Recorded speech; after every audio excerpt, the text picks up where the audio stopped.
자, 이번 시간에 이제 저 아까 말씀드렸던 것처럼 소액으로 할 수 있는 땅이 그러면 금액이 얼마가 있어야 돼? 아, 내가 뭐 수억이 있어야 돼? 이거 아니에요. 저는 개인적으로 저도 토지를 많이 샀는데 뭐 학교에서 이런 얘기 하면 그렇겠지만 내가 내 수중에서 가용할 수 있는 금액이 있으면 충분히 살 수 있는 땅들이 많은데 사는 방법을 모르고 정보를 모르기 때문에 못 샀던 거예요. 그래서 여러분도 이 강의를 듣고 난 다음에 좀 더 공부를 해서 나도 한번 올해는 뭐 이미 갔겠지만 2026년도에는 그럼 내가 이거는 내가 한번 해보겠다, 도전해보겠다 이런 목표를 설정할 수 있는 시간이 됐으면 좋겠습니다. 그래서 제가 요 사례를 갖고 온 거는요. 일단 28평이라는 말을 딱 들었을 때 여러분 28평의 토지가 커 보이세요? 작아 보이세요? 이렇게 물어보면 뭐 대부분 뭐 90%는 작다고 합니다.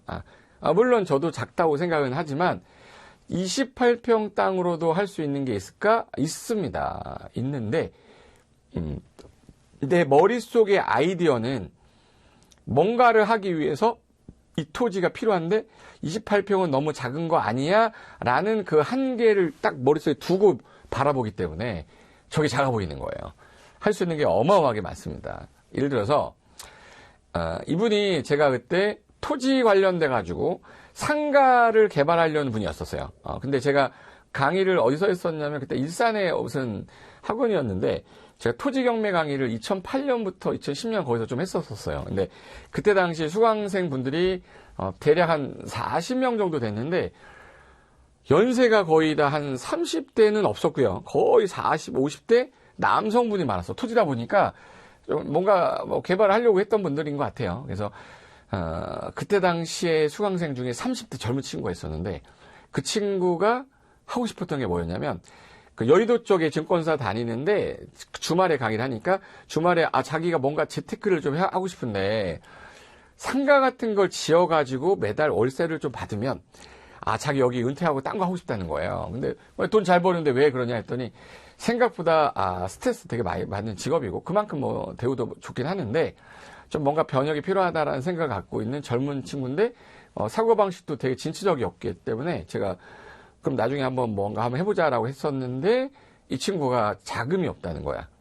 그래서 얼마 있냐고 했더니 한 3천 정도는 제가 바로 가용해서 쓸 수 있대요. 최근에 그 집 한 채를 마련해가지고 자기가 이제 여유 자금이 이제 많지는 않은데 미리 준비해 보려고 수업을 들으러 왔던 친구라 그래서 부동산 많이 아냐고 했더니 불인이었어요. 주식은 잘 알아요. 증권사에 있으니까. 근데 부동산은 아파트는 매매하면서 청약이나 막 이런 걸 공부했지만 토지는 뭐 거의 문외한이었습니다. 그래서 토지를 좀 배우겠다고 왔는데 제가 3천만 원 있다길래 할 수 있는 게 있냐고 그래서 있다고 했죠. 했더니 그럼 자기도 공부 열심히 해서 해보겠다 했는데 이 친구가 경매물건 나오는 거 있잖아요. 그걸 가지고 왔는데 제가 한 10개 정도 갖고 와서 모아서 갖고 와봐 라고 했는데 가지고 왔어요.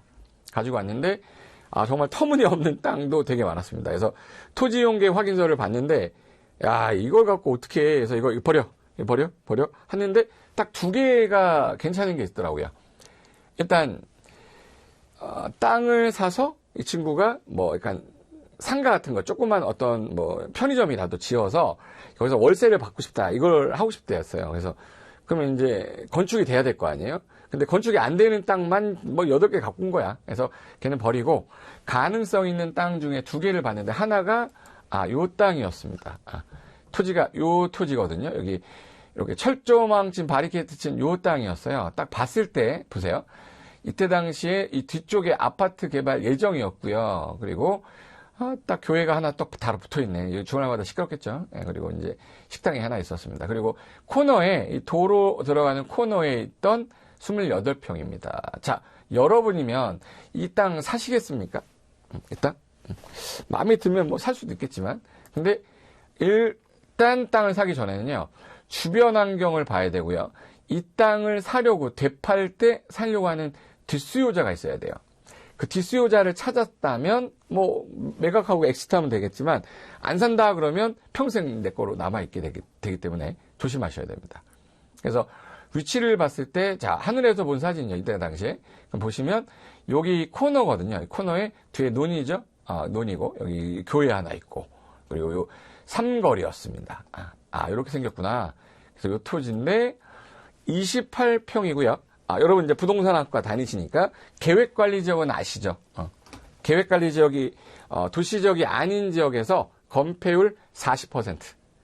그러니까 예를 들어서 100평 있으면 40평까지 건축이 가능한데 조건은 도로에 인접돼 있어야 돼. 근데 도로에 붙어 있는 거는 보이잖아. 그죠? 토지연계 확인서도 제가 확인했더니 붙어 있었고 28평이고 자, 계획관리면 건폐율이 40%예요. 그러면 28평에 0.4를 곱하면 되죠. 그러면 48에 32, 3 올라오고 428, 11.2평 짓네요. 그럼 여기 해당 토지에 11평 정도 져요. 선생님, 그럼 11평이면은 편의점이 가능한가요? 예, 가능합니다. 이게 아파트 단지를 뭐 한 2,000세대 뭐 끼고 있으면 보통 편의점의 크기가 보통 25평 정도에서 30평이 나와야 영업 이득이 되게 높대요. 근데 여기 같이 이제 4층 저층 빌라 단지는요, 10평에서 15평만 돼도 충분히 편의점 가능합니다. 근데 여기가 뒤쪽이 빌라 단지로 돼 있었어요. 그러면 11평이니까, 괜찮다. 그래서 이제 진행을 한번 해보자라고 해서 이 물건을 이제 보기 시작했어요. 그래서 위치는 여기 보시면 요 땅이었습니다.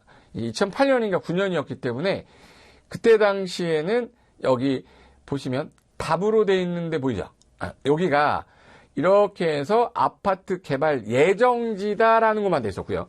그 다음에 여기 약간 황토빛 똥색 있죠? 여기는 계획관리 지역이라서 공장, 뭐 창고, 뭐 주택, 뭐 빌라, 다세대 이런 거를 짓는 지역이었었어요. 근데 가만히 보시면 이 코너 통해서 이렇게 들어가야 되고요. 여기 가려면 이 코너 통해서 이렇게 들어가야만 되는 곳이었어.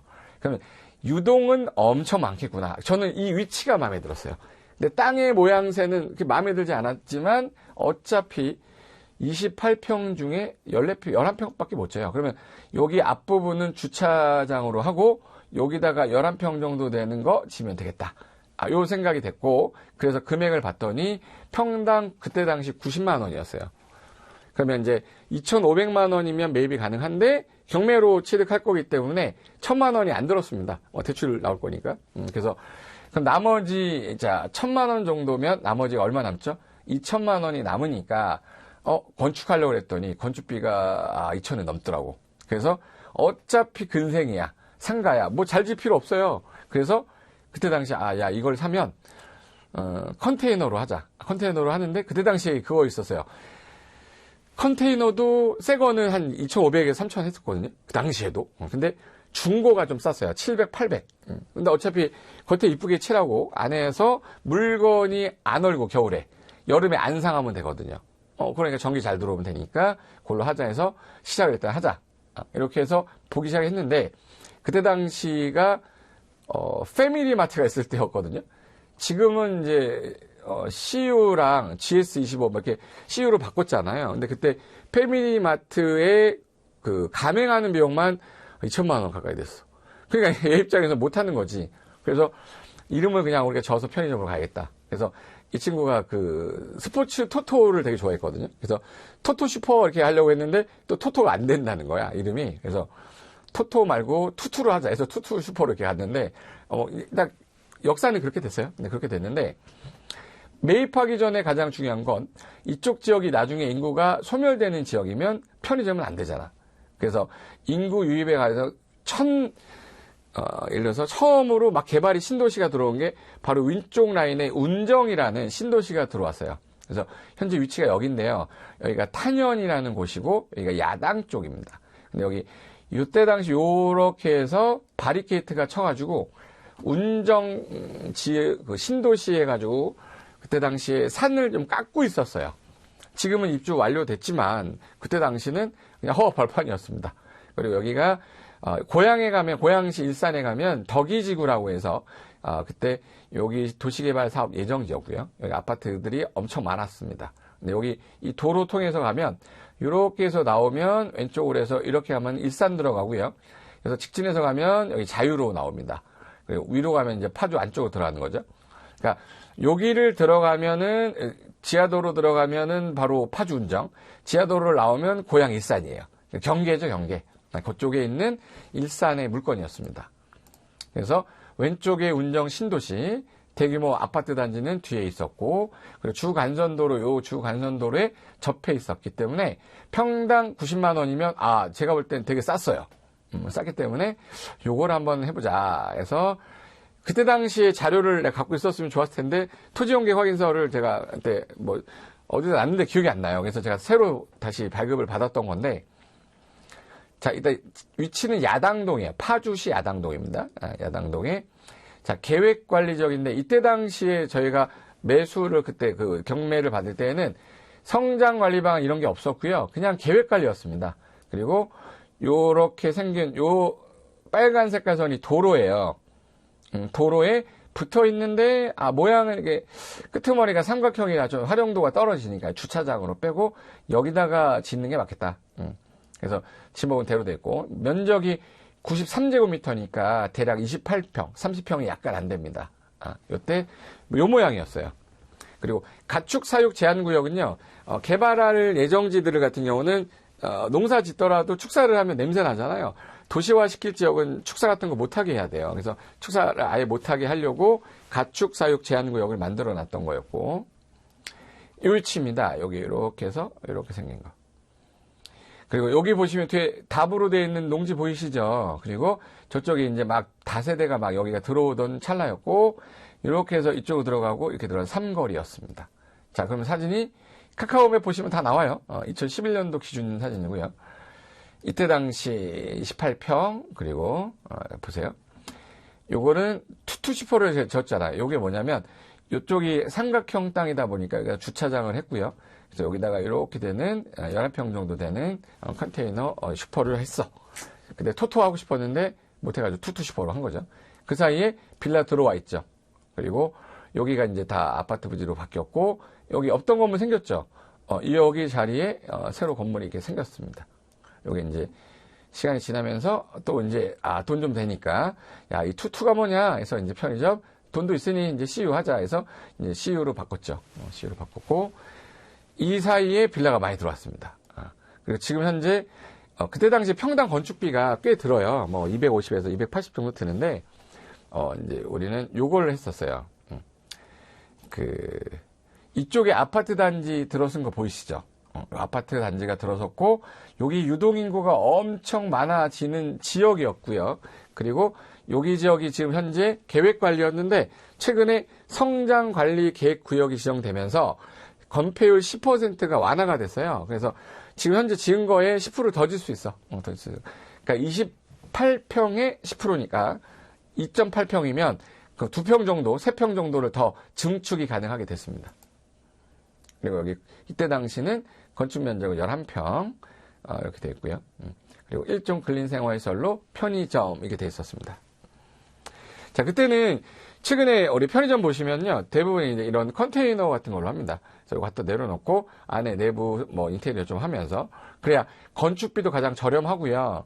그리고 이제 근생을 엄청난 건축비를 들여서 이쁘게 할 필요 없잖아요. 그죠? 물건만 사고 팔고 하는 공간을 뭐 럭셔리하게 합니까? 그래서 건축비 많이 안 들게끔 요겁니다. 요거 중고 사서 했습니다. 자, 그러면 이게 2007년 8년 그때 당시에 요 매입을 했던 땅 가격이 자, 지금은 이제 거의 이제 20년이 다 돼가네요. 벌써 다도 이제 오래됐습니다. 그래서 요때 당시 90만 원이던 땅이 현재는 얼마냐? 현재 시세를 확인해야 될 거 아니에요?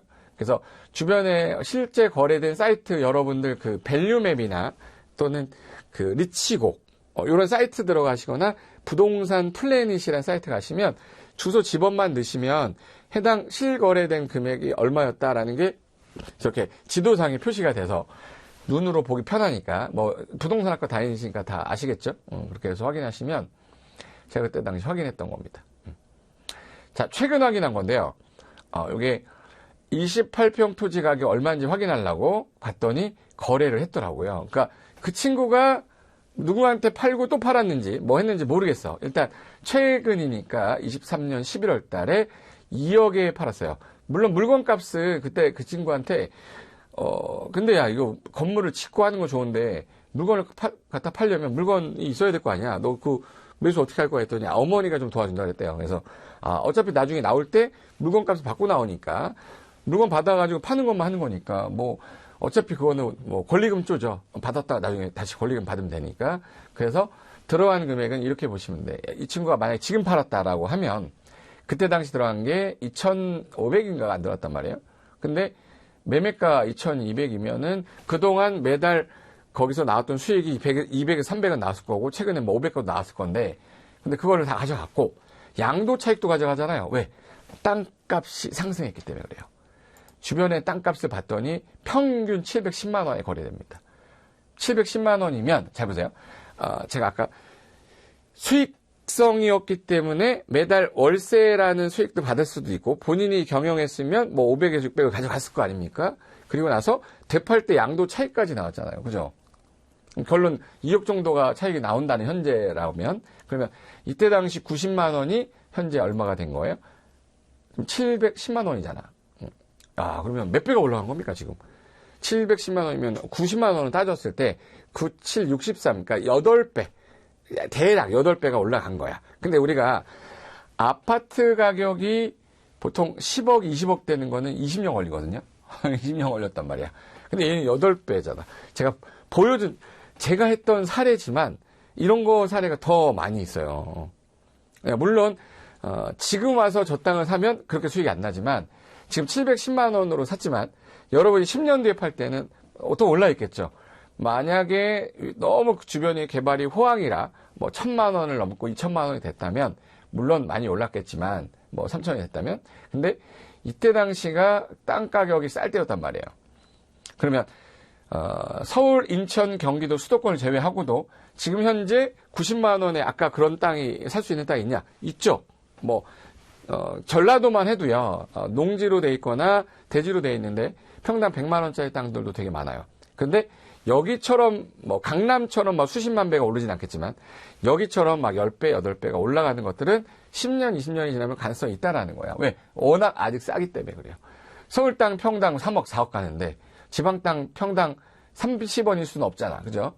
그러니까 평균화는 되지 못해도 평균적으로 올라가는 상승률이 있기 때문에 여러분들은 고민을 해볼 필요는 있다라는 거를 말씀을 드리려고 28평 땅인데도 이게 되는구나. 자, 봐봐요. 요 땅이 아까 그 슈퍼마켓이 들어서서 영업이 되면 지금 땅을 봤을 때는 별로 사고 싶은 마음이 안 생기지만 뭔가를 지어서 거기다가 프리미엄을 넣어서 판다 그러면 누가 살 사람은 있단 말이에요. 수요자를 만들어냈죠. 그걸 우리는 오늘 내가 샀는데 다음에 살 사람을 뒤에 사는 수요자다 해서 제가 만들어낸 말이 있어요. 그걸 뒷수요자라고 저는 하거든요. 근데 뒷수요자가 있다란 말은 이 가격을 채워줄, 올릴 상승의 여지가 있다 이 뜻이에요. 근데 이거를 속초 산골에 가서 산을 샀어. 누가 삽니까? 그러니까 상승률이 엄청 낮은 거지.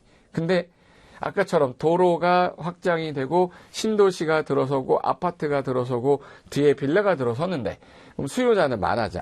그러면 앞으로 발전 가능성, 인구가 늘어날 가능성, 교통의 편의성이 있는 지역이면 상승률이 다른 데보다는 높겠구나. 안 올라가는 건 아니라 했으니까. 그래서 그런 것들에 대한 개념만 좀 갖고 계시면 한번 이거 내가 30평도 안 되는 땅 사례를 봤어. 한번 이거 해보는 거 어떻겠나라는 생각은 해볼 수 있잖아요. 그죠? 네, 그래서 그런 생각을 한번 해보셔야 되는데 자, 이 땅만 맨 땅을 봤을 때는 단순히 작다고 땅을 무시한다거나 땅을 하면 안 돼. 뭐 한 번 사면 묶여. 이렇게까지 생각할 필요는 없다는 거야. 나중에 개발되는 상황들, 그 주변에 바뀌는 상황들을 유심히 관찰하고 내가 내 거화 시켜놓으세요. 그리고 나서 내가 땅을 그럼 사보겠다라는 마음이 들었으면 처음부터 뭐 10억, 20억 이런 거 하지 마세요. 뭐 여러분 부자는 뭐 100억도 계시겠지만 전 부자가 아니라서 좀 소액으로 시작했습니다. 그래서 500만 원짜리 땅도 사봤고 심지어 45만 원짜리 땅도 사봤고 5만 원짜리 땅도 사봤어요. 그래서 그걸 사서 뒷수요가 없을 것 같다면 안 샀어요. 다 뒷수요가 있을 것 같은 거. 그런 것들에 대해서 그럼 내가 어디서 사야 돼? 어떤 거를 내가 매수하는 게 좋아? 이런 거에 대한 거를 여러분들이 아이디어를 좀 한번 가져가셨으면 좋겠다. 그래서 일단 요런 내용을 좀 알고 계시면 여러분한테 제가 그럼 현재 이 땅이 나중에 여기 아파트들이 들어서서 여기 지역을 수요자들이 나타났을 때 가격이 오를 수도 있다라는 거에 대해서 한 번쯤은 생각을 해보실 필요가 있다라는 거를 여러분한테 주제로 남겨드리고 싶었던 게 이번 시간 2부에서 드리고 싶었던 말씀입니다. 근데 선생님, 저 요즘 부동산 시장이 너무 안 좋아서 제가 1,000만 원밖에 없는데요. 땅 살 수 있을까요? 많아요. 이거 질문을 워낙 많이 받았기 때문에 제가 살 수 있는 방법을 알려주세요 이렇게 하시잖아요. 근데 살 수 있는 방법을 알려드려도 못하는 분들은 못해요, 평생. 그러니까 여러분이 한 번을 하시면 2번, 3번을 하는데 그 한 번의 도전이 너무 큰 금액으로 시작하지 마시고 소액으로 한번 해보면서 재미삼아 내 이름으로 등기를 한번 쳐보겠다. 이런 마음으로 시작하시면 충분히 여러분 도움될 겁니다. 우리가 디지털로 만나서 여러분하고 이제 인터넷상에서 만나서 이렇게 말씀드리는 게 딱 한 번으로 끝나고 저는 이제 여러분을 만날 일이 없겠지만 어떤 다른 오프라인이라는 장소에서 제가 만약에 뭔가 할 때 그 사실 내가 어디서 들어봤는데 그 사람이구나. 그래서 오프라인에서 만나서 더 궁금한 게 있으면 질문해 주셔도 되니까 나중에 한번 시도는 한번 해보자. 한번 올해는 내가 이거 한번 해볼 거야. 이런 마음을 갖는 시간이었으면 좋겠다. 그러면 선생님 마음 잡았어요. 그럼 이제 어떻게 사요? 이게 물어볼 거 아니에요. 그럼 그 사는 방법이 어디서 살 수 있는지 그런 사례들을 한번 보면서 3부 마치도록 하겠습니다. 아셨죠? 2부는 여기서 마치고요. 3부는 그런 내용 갖고 하겠습니다. 자, 그러면 이번 시간은 마치도록 하고 잠시 쉬었다가 3부 때 뵙도록 하겠습니다.